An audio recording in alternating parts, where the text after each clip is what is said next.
Bem-vindos ao Alumni Mundos.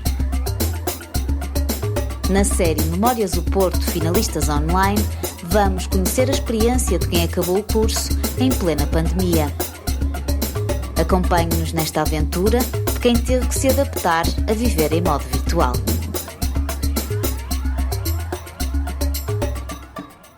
Hoje, no Alumni Mundos, estamos com o Renato Veiga, alunos do mestrado integrado em Psicologia, da Faculdade de Psicologia e de Ciências da Educação da Universidade do Porto. O Renato nasceu no Porto, vive em Vila do Conde e trabalha em Vila Nova de Gaia. Formado em Psicologia das Organizações Social e do Trabalho, diz que é no contexto laboral que encontra motivação para fazer a diferença. Olá Renato, bem-vindo ao Alumni Mundos. Vamos começar por falar desta motivação. Porquê a psicologia na FPCEUP? Bem, antes de mais agradecer o vosso convite e dizer que é um gosto muito grande estar aqui e continuar a estar ligado à universidade, que fez muito parte do meu percurso académico e um percurso também muito significativo e este percurso também ainda se mantém e continua a manter-se e portanto isso é positivo, e agradecer também o convite mais uma vez. Porque a psicologia na FPCEUP, na verdade, não existe uma resposta certa para isso, porque ao longo do meu percurso, da minha vida, eu sempre tive muita dificuldade em saber o que queria, e portanto acabei por parar na psicologia e parar na FPCEUP um bocadinho por exclusão de partes, ou seja, não me dava muito bem com as matemáticas e portanto para tudo que fosse ciências mais exatas não estava muito confortável. E portanto acabei por me virar um bocadinho mais para as ciências sociais e para a psicologia. E só fui percebendo que era mais a área em que eu queria efetivamente trabalhar quando já estava na faculdade e quando já estava no curso, inclusivamente quando já estava mais à frente no percurso, no 4º e no 5º ano. No mestrado integrado temos estes 5 anos obrigatórios e portanto só mais no 4º e no 5º ano em que entrei mais na minha área de especialização é que consegui perceber que efetivamente era aquilo que eu queria.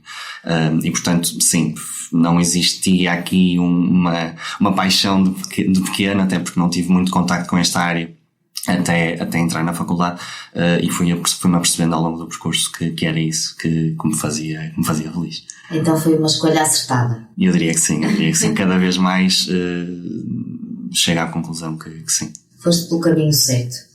Tu terminaste o curso em 2020. Como é que foi terminar o curso durante a pandemia?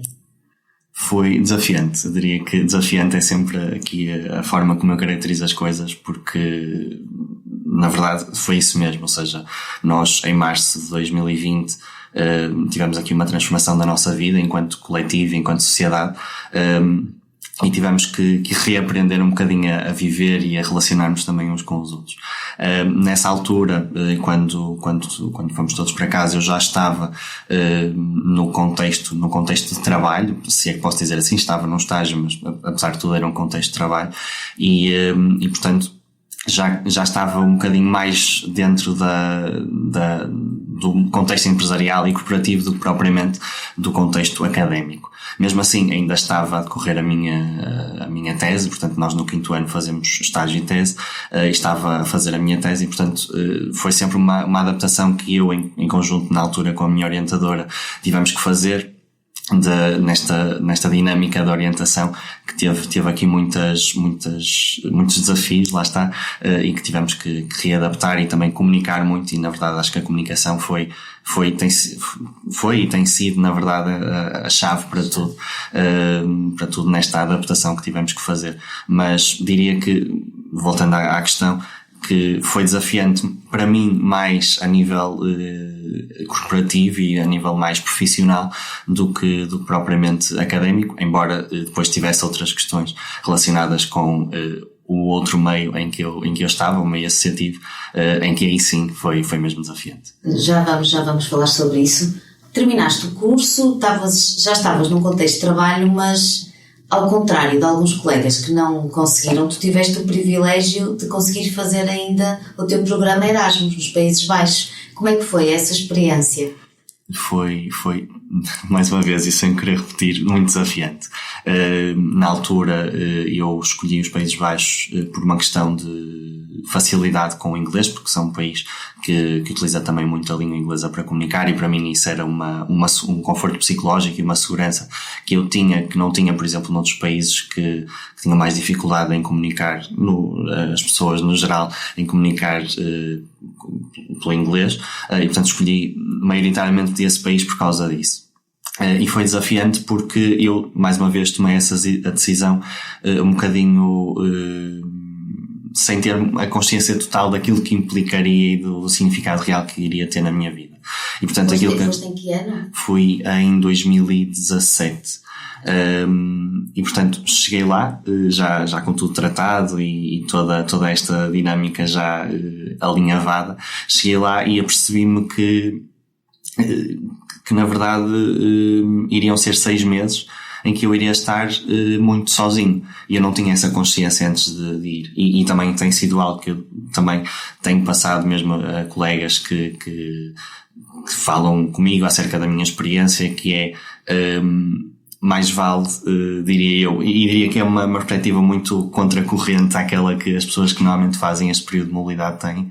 Mais vale ter as expectativas um bocadinho mais baixas e depois elas poderem ser aumentadas do que ir com as expectativas muito elevadas, como eu tinha, e depois eventualmente elas caírem um bocadinho por terra e depois isso ser um bocadinho mais desestruturante psicologicamente, se é que posso designar assim. Mas sim, foi desafiante porque me permitiu viver coisas que não tinha vivido, permitiu-me sentir coisas que não tinha sentido nunca, e lidar com a distância que eu sentia muito e com que fui muito impactado ao longo da minha experiência, a distância às pessoas que estavam cá e àquilo que tinha deixado mesmo, todos os contextos que eu tinha na altura. O que acontece, eu fiz esta questão porque houve alguns estudantes que acabaram por deixar esse período de mobilidade mais para o final do 4º ano, não é? 5º ano.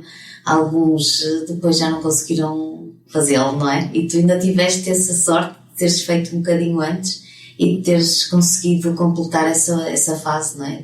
Da tua educação. Mas ficaram coisas por fazer, efetivamente. Ficou a queima por fazer, a última, não é?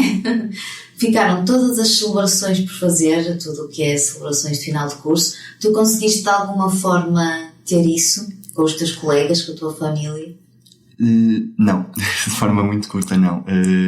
Lá está, nós, neste caso eu, tentei sempre adiar um bocadinho mais estas celebrações que falamos, para quando efetivamente pudesse ser a coisa mesmo por completo, e fui adiante, e na verdade agora pronto, já não fará tanto sentido, mas sim, na verdade fica sempre aquele sentimento de, ok, fica a faltar o fecho de um percurso, né, de um percurso académico, e em termos depois do impacto que isto tem em termos de questões que nós temos para resolver psicologicamente, para fechar aquela gaveta, para fechar aquela janela, aquela porta, o que quisermos chamar, depois tem algum impacto e na verdade pode ser um bocado desestruturante também, mais uma vez esta palavra, em termos futuros. Claro que depois acabam por se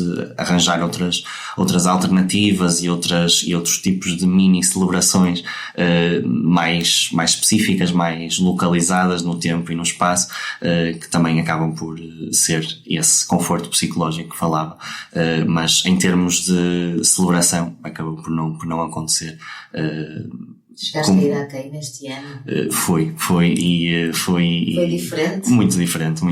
Até porque lá está muito, na verdade, a academia, a faculdade é muito feita, diria eu, na minha perspectiva, pelas relações que se vão mantendo com as pessoas.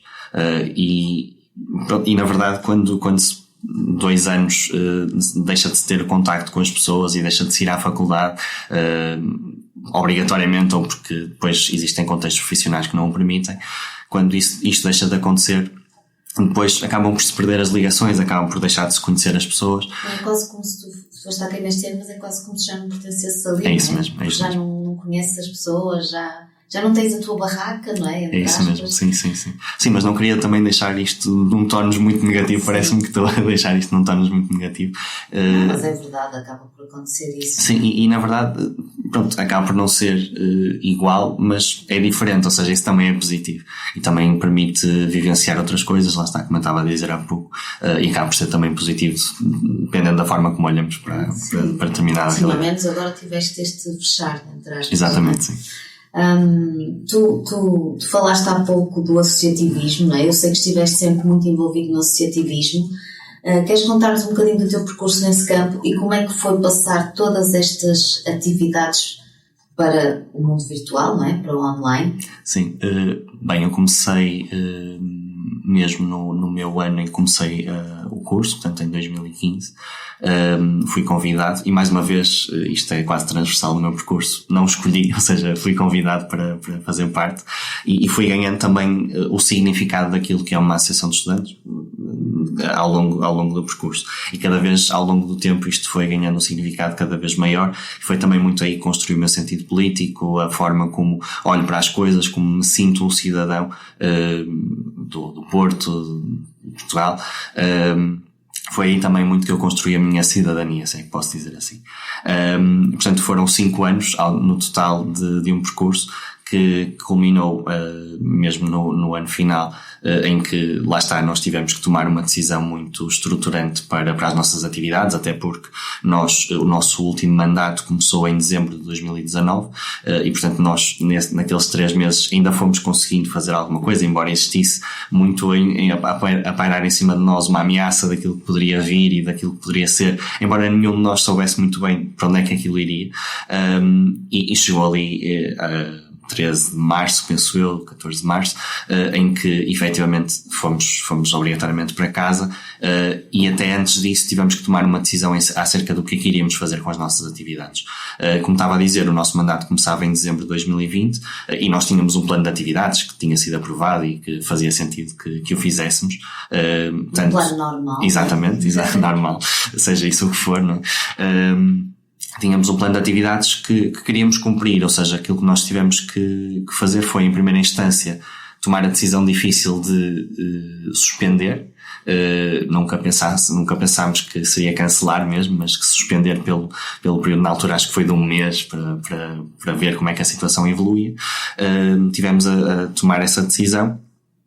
E depois, quando percebemos que efetivamente não conseguiríamos fazer nada como tínhamos planeado, ou seja, presencialmente, com o contacto dos nossos colegas, tivemos que reinventar todas as nossas atividades e transformá-las num meio digital. Ou seja, nós tínhamos atividades que passaram para o meio digital, tínhamos outras que não era mesmo possível na altura, dadas as circunstâncias em que também a universidade teve que se readaptar para as novas plataformas, e surgiram também, e lá está, se é que posso trazer esta mensagem do negativo, trazer o positivo, que é, com base nestas evidências de que não poderíamos fazer as coisas da mesma forma, conseguimos mesmo assim criar novas atividades e atividades que pudessem, de certa forma, reforçar este sentido de comunidade que nós tínhamos antes e que queríamos continuar a ter, e portanto conseguimos também fazer isso, e é algo que eu também sinto muito orgulho, não só em mim, mas quase nada em mim, na verdade, porque é tudo muita equipa que me acompanhou, e conseguimos fazer isso. Uma e foi adaptação. Exatamente, uma adaptação muito, muito repentina, e que o fizemos. Tivemos que o fazer, na verdade. E acabou por correr bem, as aspas, não é? Sim. Também, eu acho que toda a gente estava naquela altura no mesmo barco, não é? Estava toda a gente no virtual, quer dizer, ninguém estava a pensar em fazer nada diferente, e estava toda a gente a sentir a mesma coisa. E até neste caso, até o virtual até ajudou, não é? As pessoas a aproximarem-se outra vez, porque estava cada um no seu lugar. Tu tiveste, eu não sei se passaste por isso, algumas colegas falaram disso, tiveste que ir a fazer tiveste que estar em alguma conferência, assim, virtualmente, que pudesse ter sido realizada e que de outra forma não podia ser? Sim, nós na altura, na associação, tínhamos uma semana, na altura ainda se mantém, não é? A Semana de Psicologia e Ciências da Educação, que era uma semana que nós organizávamos nós próprios, e que na verdade tivemos também que reinventá-la, e que transformar para o meio digital e fazê-lo através de Zoom, penso eu. Já não me recordo muito bem, mas penso que terá sido através desta plataforma. Na minha presença enquanto indivíduo e pessoa individual, não tive essa oportunidade, mas mesmo em termos da organização daquilo que fizemos da Semana de Psicologia e de Ciências da Educação, tivemos que o fazer e foi também, para as pessoas que participaram, foi também uma oportunidade quase das primeiras que tiveram para estar neste contexto também de um evento científico não presencial. Muito bem. Tu sentes que a tua formação e que a tua educação foi comprometida com o fecho da universidade, de alguma forma? Acho que, na verdade, será sempre comprometida, ou foi e será sempre comprometida quando não existe esta relação presencial com quem convivemos todos os dias. E apesar de eu, como tinha referido, no quinto ano, já estar no quinto ano e no quinto ano não ter propriamente aulas, ou seja, tinha o estágio, tinha a tese, não fui muito impactado com todas as transformações que tiveram de existir em termos letivos, em termos de organização de aulas, e sei que na altura existiram também algumas questões sobre se as aulas deviam ser efetivamente presenciais, se devia um professor ir à faculdade, porque também não tinha meios em casa para fazer através de Zoom, e portanto gerou-se ali alguma celeuma para esta questão poder avançar, mas entretanto depois, naturalmente, com o tempo tudo se resolveu. Mas entretanto, em relação à questão, sim, eu diria que é sempre comprometida, até porque no meu caso específico toda a orientação da tese também fica muito diferente e acaba por ser muito unilateral em termos de plataforma, e na verdade algo que se tem vindo a sentir ao longo destes últimos 2 anos, apesar disto ser uma inovação, e uma inovação que numa primeira instância é sempre positiva, porque é sempre uma coisa nova e uma coisa gira, depois isto a longo prazo tem algum tipo de impactos, lá está, nas relações que as pessoas mantêm umas com as outras, e portanto, de certa forma, sob este ponto de vista, acaba por impactar mais do que a questão da plataforma e da forma como as coisas se organizam. Certo. Eu sei que tu começaste a trabalhar ainda antes de terminares o curso, portanto, no teu caso não foi assim complicado arranjares emprego. E a integração no teu local de trabalho, como é que correu? Ainda estava tudo virtual, presencial? Sim, eu comecei ainda há alguns meses antes, portanto, na altura a questão da integração já tinha sido realizada, na verdade. Portanto, eu comecei com o estágio curricular, portanto, ainda na faculdade, e na altura essas dinâmicas de integração acabaram por acontecer de forma normal, aqui entre aspas, e de certa forma depois a coisa foi evoluindo, e tive no início de 2020, com um período de transição para outras funções, e aí sim foi desafiante, mais uma vez, porque implicou um contacto que eu não tinha anteriormente mais direto com as pessoas com quem eu estava a trabalhar, e na altura este contacto foi interrompido ali em março, lá está, presencialmente, por esta necessidade de voltarmos a casa, ou de irmos para casa, e lá está, quando nós vemos as pessoas todos os dias, é sempre mais fácil de estabelecer relações e estabelecer contacto, nem que seja um contacto mais informal, que depois dá origem à facilidade do contacto profissional. E portanto, em março deixei de ter isso, mas pronto, as coisas evoluíram, lá está, mais uma vez, e tudo passou para o digital. Claro que nós, quando não temos necessidade de uma pessoa, ou de trabalhar com determinada pessoa, não a contactamos, e portanto eu tive ali colegas que já não via há muito tempo, porque não existia esta necessidade, e que esse contacto existia anteriormente, porque lá está, partilhávamos o mesmo espaço de trabalho, o mesmo escritório, e a coisa acabava por acontecer de forma muito natural. Mas por um lado até tiveste alguma sorte, porque já conhecias as pessoas antes, não é? Exatamente. Já tinhas estado com elas presencialmente, não foi tudo novo. Tu, comparando com outras áreas, a tua área de trabalho teve bastante procura durante a pandemia. E essa procura continua a refletir-se até nos dias de hoje, não é? A pandemia teve de facto um impacto muito grande na área da psicologia. Tu notaste isso no teu contexto laboral ou não?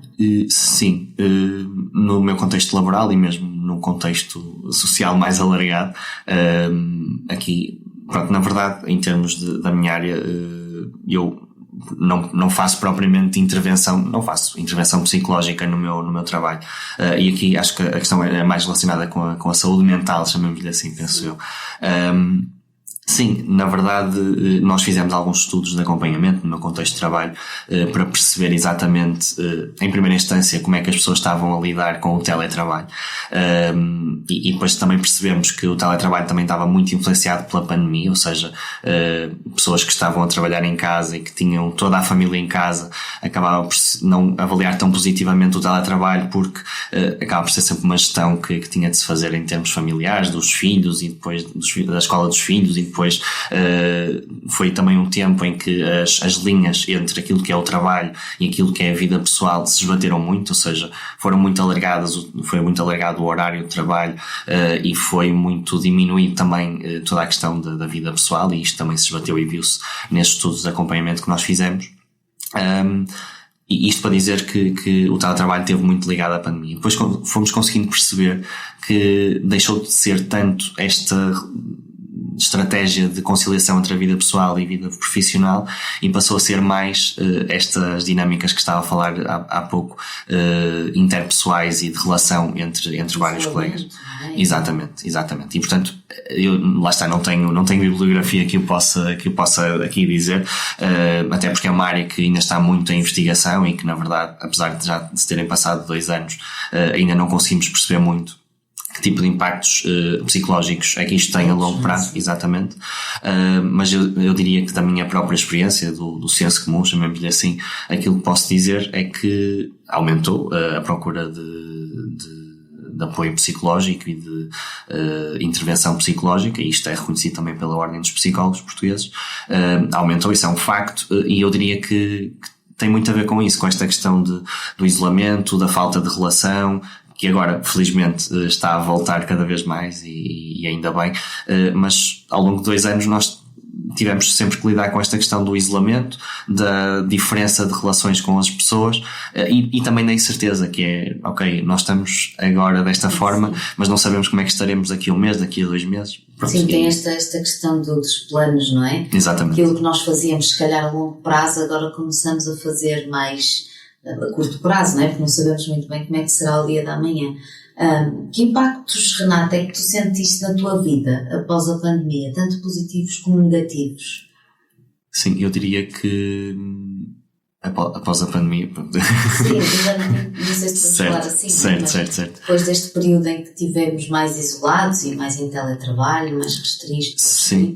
E eu gosto sempre de falar com base na evidência científica e, portanto, lá está, a nível de impactos a longo prazo, como tinha dito, não sei. Na minha própria existência enquanto ser e pessoa, aquilo que posso dizer foi na verdade um período em que estas relações que eu mantinha com várias pessoas, tanto a nível profissional como a nível pessoal, foram sendo sofrendo aqui uma metamorfose muito grande, porque apesar de nós podermos estar com as pessoas, a duração não era a mesma, a forma como estávamos com as pessoas também não era a mesma.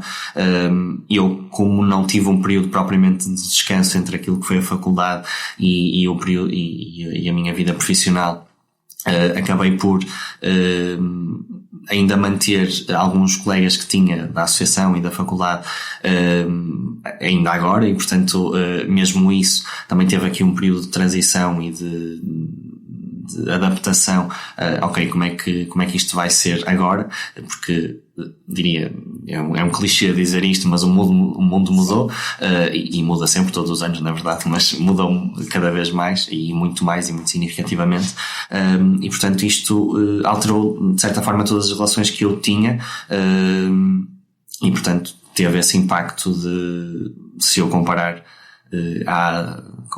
comigo, o Renato há 2-3 anos, eu diria que é totalmente diferente, e esse foi um impacto muito grande, porque lá está, em termos psicológicos, mais uma vez aqui puxando para a minha área, isto depois implica também por parte das pessoas uma capacidade de adaptação que eu tive que ter, e que na verdade, generalizando, acho que todas as pessoas têm que ter, e a adaptação e a abertura à mudança e à experiência também é algo que também é muito significativo de ser difícil, por assim dizer, ou desafiante. Mas sentes que houve coisas boas? Há sempre coisas boas, até porque, como estava a dizer há bocado, é uma questão de filtro e de olhar para as coisas de uma determinada forma.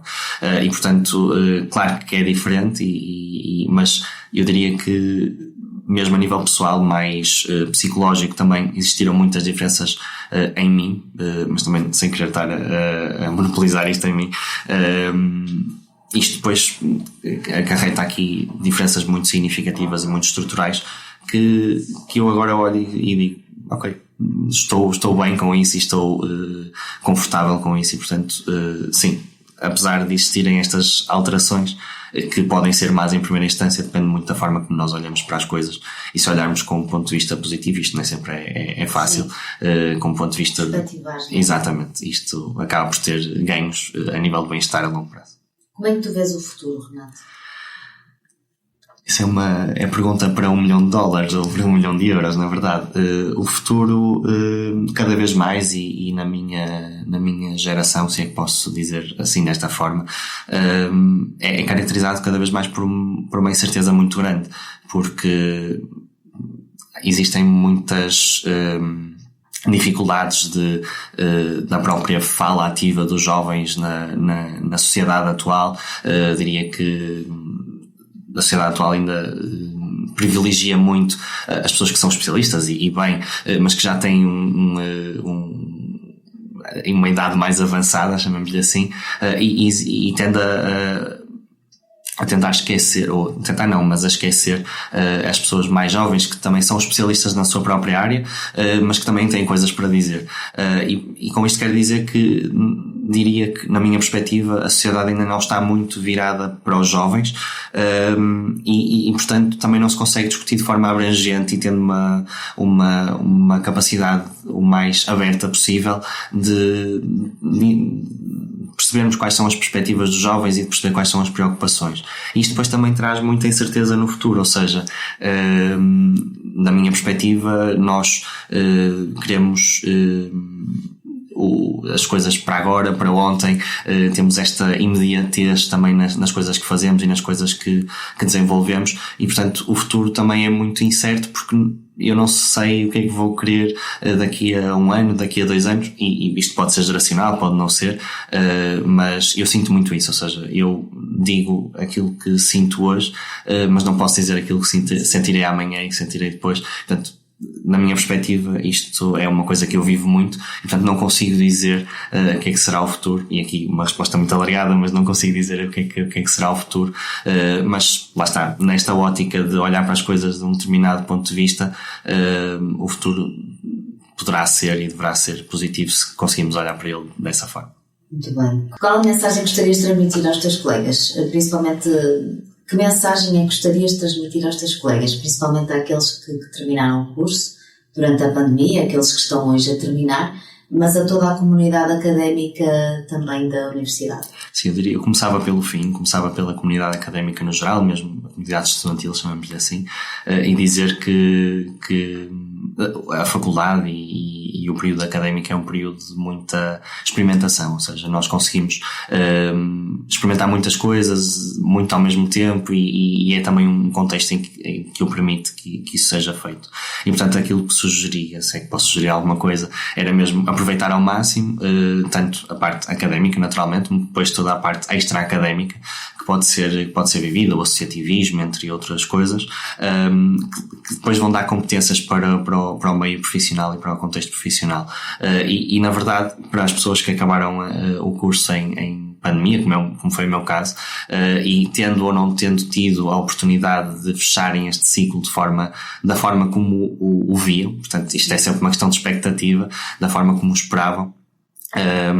Lá está, o futuro acaba por ser incerto na minha perspectiva, mas as competências, se viveram esta fase do período académico da forma mais congruente e da forma mais expansiva, terão as competências para para o futuro, seja o futuro o que for, mais uma vez. E portanto, a universidade, neste caso a Universidade do Porto, também prepara as pessoas muito bem, é uma universidade também muito boa, e que na verdade também